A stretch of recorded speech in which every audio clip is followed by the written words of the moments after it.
Welcome to the deep dive. Today, we're plunging right into the heart of Chiang Mai, Thailand. We've been digging through all the latest news, everything from just the past 12 hours or so as of July 16th, 2025. And our mission, like always, is to kind of cut through the noise, pull out the key insights, and help you understand what's really going on. In Chiang Mai right now, well, it's remarkable just how much is happening. It's really dynamic, quite multifaceted. You've got this fascinating mix of exciting developments, but also some pretty pressing challenges. We're definitely going to unpack quite a bit today. Okay, so let's jump right in then. One of the first things that jumped out from the sources is this striking juxtaposition. On the one hand, Chiang Mai just got crowned Asia's best city for 2025 by Travel Plus Leisure. I mean, that's a massive deal, right? A score of 91.94. They highlighted its culture, the atmosphere, the food, even conservation efforts. Yeah, a huge accolade. It really puts them on the map globally. But then, almost in the same breath, we're seeing news about persistent heavy rain. It's causing significant flooding, particularly in northern districts like Chiang Dao, Doi Saket, Matang. We're talking over 100 millimeters of rain reported. That's affecting communities, farmland. Thankfully, no casualties reported so far, which is good news. Right, but that contrast is stark, isn't it? How does a city celebrated for its charm manage these kinds of, well, raw environmental challenges hitting so close to home? Exactly. It poses a really fundamental question about resilience and management for a top-ranked city. And it's not just, a bit of bad weather. There are specific warnings out, too. Flash flood and mudslide warnings issued just today for Chiangdao and Doi Sakot. Uh-huh. Plus, there's a wider national weather alert that includes Chiang Mai, expecting more thunderstorms, possibly more flash floods across the region. It really underscores that this isn't just a passing shower. It's an ongoing environmental reality they have to navigate. And looking at these things together, it paints this picture of adaptation, doesn't it? A city that's both this beloved tourist spot and a living community facing real environmental pressures. It highlights that constant balancing act between, say, development and nature. Okay, so shifting gears a bit, but still focusing on the city itself. There are also some immediate public safety and health concerns that popped up in the sources. There was a fire scare over at Nakorn Ping Hospital, caused enough smoke that they had to evacuate the emergency department. Wow. Yeah, the good news is they got the fire under control quickly. But still, an incident like that at a major hospital. That definitely raises questions about preparedness, especially in a city with so many visitors. And speaking of health, there's another alert, this one from Chiang Mai University. They're warning about Naegleria fowleri, the so-called brain-eating amoeba, apparently found in some natural water sources and also potentially in poorly maintained ones. They're urging public caution. Oh, that sounds unpleasant. It's serious stuff.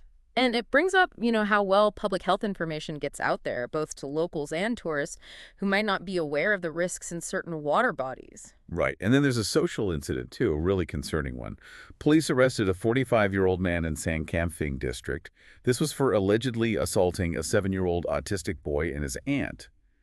It sounds like CCTV footage was key in making the arrest happen quickly. That's distressing to hear about the incident itself, of course, but the swift police action using CCTV, that does point towards, well, the importance placed on community safety and using technology to enforce it. It sends a message, I suppose. Okay, let's move towards the economy and tourism now, because that's obviously huge for Chiang Mai. And there's actually some good news here for potential visitors. Thailand has delayed launching its tourist entry fee, pushed it back to 2026. So if you're planning a trip to see those amazing temples and cultural sites in Chiang Mai, that's, well, one less fee to worry about for now. Yeah, that's definitely a bit of breathing room for the tourism sector. It gives businesses more time to, get back on their feet fully. And makes planning a trip just a little bit easier for people, which is always good for a place like Chiang Mai. But then there's a more complex story emerging, something darker.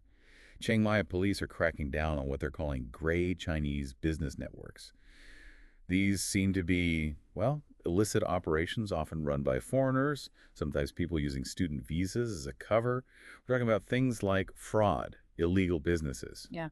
And it gets really serious. There was a recent case involving the kidnapping and murder of a Chinese national who came from Laos.